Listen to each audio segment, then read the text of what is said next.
আলাইকুম। এই মুহূর্তে যে যেখান থেকে ভিডিওটি দেখছেন সবাইকে জানাই আজকের এই ভিডিওতে স্বাগত।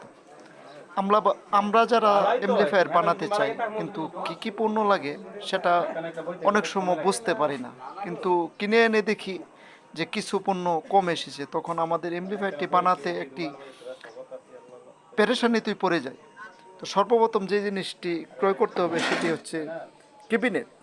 সেটি আপনার পছন্দ মতো ক্রয় করে নেবেন, একটু বেশি দামি অথবা কম দামি যেটাই ক্রয় করেন। তারপর যে জিনিসটা মেইন হচ্ছে ট্রান্সফরমার।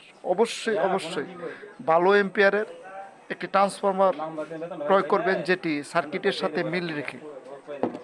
তারপরে হচ্ছে আপনার সার্কিট, ট্রান্সফরমার এবং সার্কিটের হিসাব করে আপনি এমপ্লিফায়ার সার্কিটটি ক্রয় করবেন।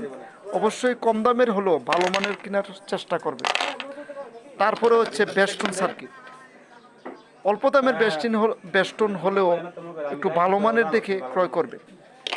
তারপরে হচ্ছে ইউএসবি, যেটি এটি।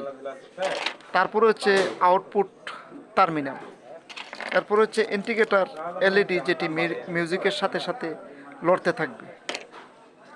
তারপরে হচ্ছে 7297 যে আইসি আছে, যে 12 ভোল্ট অথবা 5 ভোল্টের, যে 7812 7805 টেন্ডেস্টার।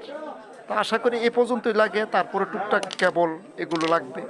তো আশা করি ভিডিওটি আপনাদের উপকারে আসবে, এবং এরকম প্রয়োজনীয় ভিডিও পেতে এখনই আমাদের পেজ অথবা চ্যানেলটি সাবস্ক্রাইব করে রাখুন।